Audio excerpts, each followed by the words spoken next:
दोस्तों खाना पचाना बहुत आसान चीज नहीं है। यह एक लंबा प्रोसेस है और लगातार चलने वाले इस प्रोसेस में अपच की समस्या बनी रहती है। ऐसे में जब ये खाना नहीं पचता तो दोस्तों पेट में सड़ने लगता है, जिससे ये लक्षण नजर आने लगते हैं। खाना कैसे पचता है, कभी आपने सोचा है? अगर नहीं सोचा है मित्रों, तो आपको सोचना चाहिए, क्योंकि यह पेट से जुड़ी समस्याओं का कारण बन सकती है। पर मित्रों, इसके लिए आपको समझना होगा कि खाना कैसे पचता है। मित्रों, आपके पेट में गैस्ट्रो इंटेस्टाइनल सिस्टम अंगों की एक प्रणाली है, जो मित्रों आपके भोजन को पचाने और पोषक तत्वों को अवशोषित करने में मदद करती है। मित्रों, जब आप खाते हैं तो भोजन आपके पेट में आंशिक रूप से पच जाता है, फिर भी यह आपकी छोटी आंत में चला जाता है और फिर मल के रूप में आपके शरीर से बाहर निकल जाता है। दोस्तों, आपकी बड़ी आंत आपके मल से पानी सोखती है और भोजन बहुत तेजी से गुजरता है, तो बहुत कम पानी अवशोषित होता है और आपको दस्त हो सकती है। अगर यह बहुत धीमी गति से गुजरता है तो मित्रों आपको बहुत अधिक पानी सोख लेता है और आपको कब्ज हो सकता है। ऐसे में शरीर में ये लक्षण नजर आ सकते हैं। जैसे दोस्तों, अगर शरीर में इनमें से 5-6 लक्षण में से कोई भी लक्षण नजर आ रहा है तो मित्रों आप जान लीजिए जो कुछ आप खा रहे हैं वो पच नहीं रहा, वो सड़ रहा है। तुरंत आपको अपने पेट पर ध्यान देना होगा कि आपका खाना क्यों नहीं पच रहा है। आखिर कौन सी आप गलतियां कर रहे हैं जिसके कारण आपका खाना नहीं पच रहा है। तो चलिए दोस्तों जानते हैं एक एक करके उन 6 लक्षणों के बारे में। पहला लक्षण नजर आता है दोस्तों, भूख नहीं लगती है। जब दोस्तों खाना सही से नहीं पचता है तो आंतों की दीवारों से चिपक जाते हैं। ये अपच वाले पदार्थ आंतों में बिलाई पर चिपक जाते हैं और सोख कर खून से होते हुए बॉडी तक पहुंचते हैं। ऐसे में मित्रों सबसे पहले शरीर में भूख न लगने के लक्षण नजर आने लगते हैं और अपच वाला खाना सड़ने लगता है और पेट में कीड़े हो जाते हैं, जिससे भूख नहीं लगती है। तुरंत आप सचेत हो जाना है। दूसरा जो लक्षण प्रकट होता है दोस्तों, एक्ने, एक्जिमा, सोराइसिस। आप देखते होंगे बहुत सारे लोग ऐसे हैं, वो हमेशा स्किन रोग से परेशान है। कहीं मुहासे निकल रहा है, कहीं खजुली हो रही, कुछ ना कुछ हो रही है।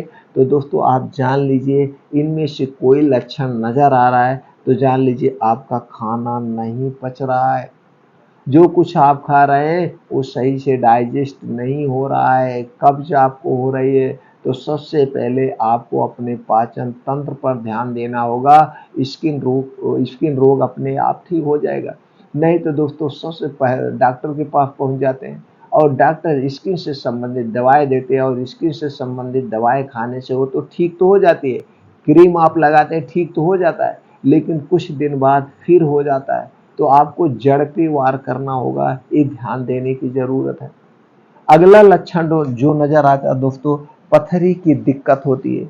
मित्रों, जब खाना सही से नहीं पचता है तो ये गंदगी शरीर के अलग अलग अंगों में जमा होने लगती है और ये एक शिस्ट बनकर किडनी और गॉल ब्लैडर में चिपक जाते हैं। तो दोस्तों ये पथरी कहलाते हैं, जो अलग अलग अंगों में को प्रभावित करते हैं। तो दोस्तों अगर आपको पथरी की शिकायत हो रही है तो आप सचेत हो जाइए कि आप जो खा रहे हो पच नहीं रहा है। अपने पाचन तंत्र पे ध्यान दीजिए।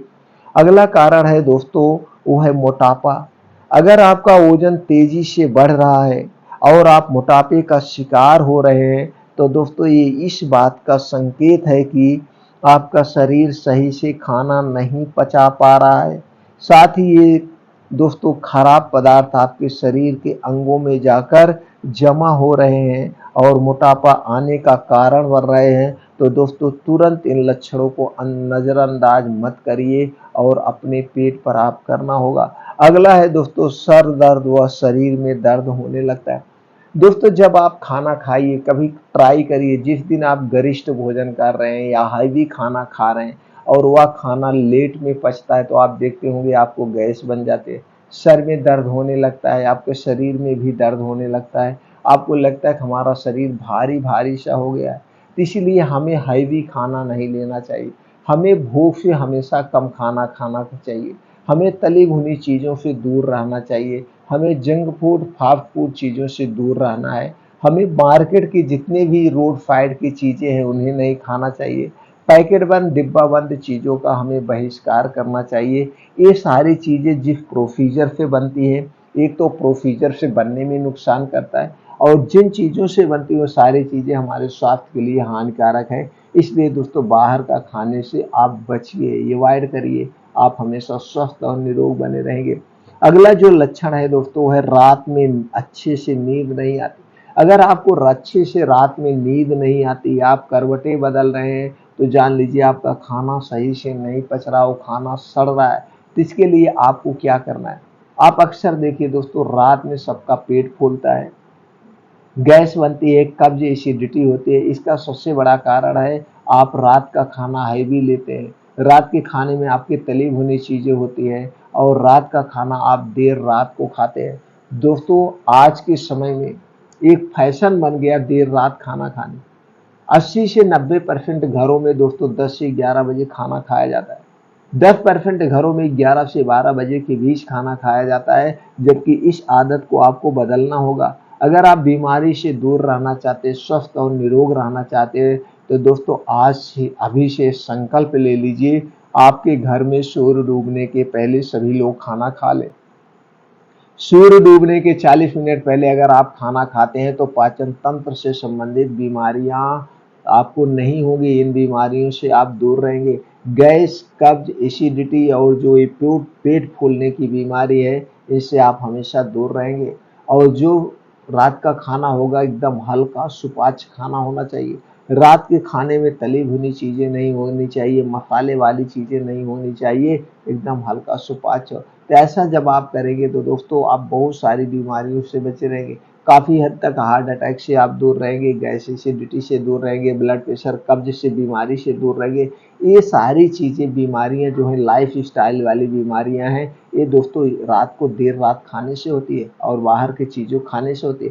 तो इन सब चीज़ों को आप अवॉइड करिए और अपने शरीर की एक्टिविटी बढ़ाने के लिए, अपने शरीर को स्वस्थ और निरोग बनाने के लिए दोस्तों समय से सो जाइए, यानी कि 10 बजे तक सो जाइए और सुबह 5 बजे उठ जाइए। 5 बजे उठने के बाद 2 से 3 गिलास गुनगुना पानी पीजिए, फ्रेश हो जाइए। अब 5 बजे से 7 बजे 2 घंटे का समय आप अपने लिए निकालिए।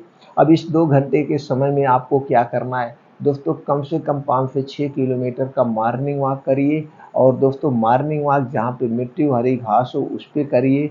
मॉर्निंग वॉक की जो चाल होगी, 1 सेकंड में 1 कदम, 1 मिनट में 60 से 70 कदम, 2 कदमों के बीच के जो डिस्टेंस होगा दोस्तों 1 मीटर का डिस्टेंस होना चाहिए, इतनी तेज आपको चलना है। और इस 5 से 6 किलोमीटर को आप 20 से 25 मिनट में कवर करिए। इसके बाद दोस्तों वहीं बैठ के 2 योगा करना है। पहला योगा है अनुलोम विलोम आधे घंटे, दूसरा है कपालभाति 15 से 20 मिनट। 2 योगा जरूर करिए और लास्ट में 15 से 20 मिनट का मेडिटेशन करिए। दोस्तों हर बीमारी से आप दूर रहेंगे, गैस, कब्ज, एसिडिटी कभी नहीं बनेगी। फिर मिलते हैं मित्रों अगले वीडियो में ऐसी और महत्वपूर्ण जानकारी के साथ।